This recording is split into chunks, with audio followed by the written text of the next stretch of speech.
現在是晚上11點。晚上通常是我休息或分類零件的時候。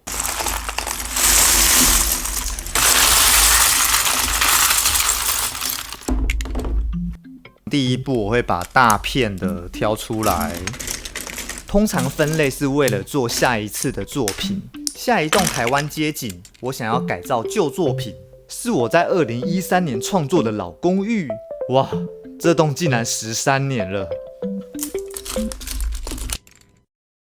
重前。好，這就是我昨天晚上1個小時的結果，主要是把大塊的零件拿出來分類，然後小的我再把它倒回去。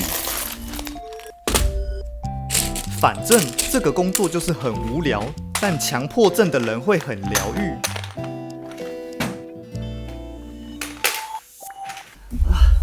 零件分完之後呢，本來是3盒的，現在變成1盒了。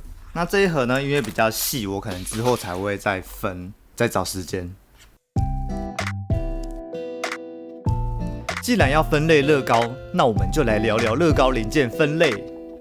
首先，收納就是為了讓空間更大，比如人偶頭為了好找，我會分年齡、表情，像這些都長鬍子，或這些都阿公阿嬤，像這個微笑臉太多，就直接放着。門窗會為了多放幾個，再塞一點在側面。這個可以拿最佳收納獎嗎？印刷零件也有很多種，我會拼在薄板上面。比如我就會知道這裡有幾隻手機、幾個荷包蛋、幾個壽司。斜角零件有分左右，所以拼在一起比較方便，當成一組。或是有些零件真的長太像了，也會拼在一起，一條一條的零件我會排成這樣，但關起來的時候要慢慢的，才不會晃到。而我每個時期分類的方式都不一樣，有看過2015那一場見面會就知道，國王的媽媽大媽媽有一個收納小妙方，就是讓小國王在地毯上玩玩具，客人來的時候就推走，整個地毯移動到邊邊，這就是移動城堡，厲害。後來在台北工作，就是那個5坪的小房間，那時候我是拿餅乾盒來裝零件，我只分方塊類還有非方塊類。方塊類就是基本磚、薄板、平板。我模擬給大家看一下，大概長這樣。只要不是正正方方，就去另一邊。後來就慢慢變成2盒、3盒，然後每次拼東西都要一直刷這樣找零件，手很痛也很花時間。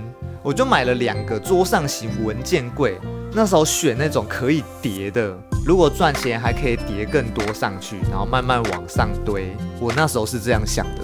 後來有廠商提供合作，還有現在的完整收納。這照片好久，好羞恥。至今變成整個家都是樂高。其實有蠻多人問我零件要怎麼分類，到底要分種類還是分顏色？之前開箱工作室影片有說到，常用零件會放在位置的兩側，左上是薄板，從小排到大，所以這裡是尺寸分類。但下面基本磚就不一樣了，1乘4以下不同尺寸會放在一起，所以是顏色分類。量少的顏色為了省空間會擠在同一格抽屜。因為我主要創作是建築為主，所以一種顏色的牆壁會用到好幾種不同尺寸的基本磚，所以放在一起比較方便。那薄板、平板我認為是用來做細節的，比如說鐵皮，或是這戶人家在曬毛巾，這些可能都要很多顏色來一起呈現，不一定是同樣的顏色。所以不同類別也會有不同的分類方式，主要是看習慣，當然也會隨着時間改變，因為樂高會一直出新零件，然後你就要打壞你之前的分類。還有本來這個零件我可能2層就已經分完，但是它出了新零件，那我就要給它第3格。像這個花的零件呢，以前就只有綠色，然後頂多就出了一些其他顏色，那很少我就放在一起。但是它後面又出了一大堆花，變成一個抽屜要分好幾格。還有最麻煩的狀況是這個零件，它是我用在龍山寺屋檐下的吊桶裝飾。它其實是樂高生化系列的人偶上半身，但我沒有這個人偶下半身的零件，所以我一輩子也不會用到。因此呢，我不是把它分在人偶區，我是把它分類在一層抽屜，裡面有燭台、獎盃，我就稱它為裝飾類好了。莫名其妙，但看久了，我覺得它們長很像，我懷疑它們有血緣關係。最後分享幾個奇怪的類別，這個是元素類，空氣、冰、水、火，這可以拼氣功，感覺很強。還有生物類，毛小孩跟水果放一起，體型比較大的動物自己一層。汽車相關類，方向盤、排檔、座椅、輪胎也要分尺寸。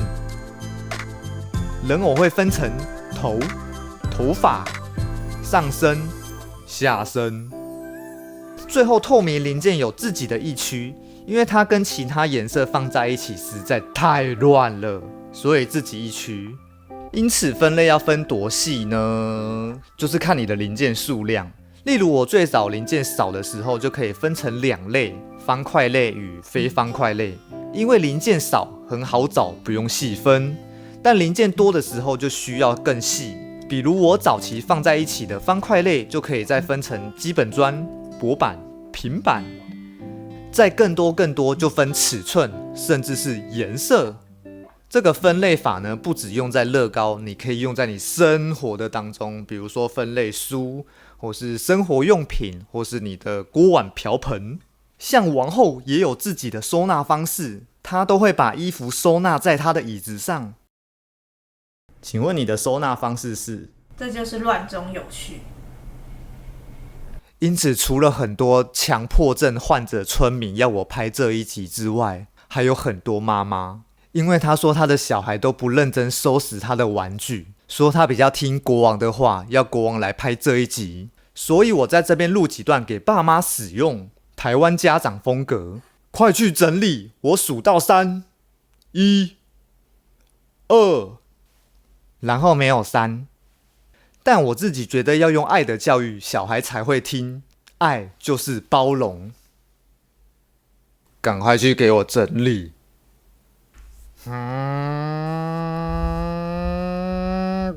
或是把自己弄得很醜，小朋友就會嚇到去整理。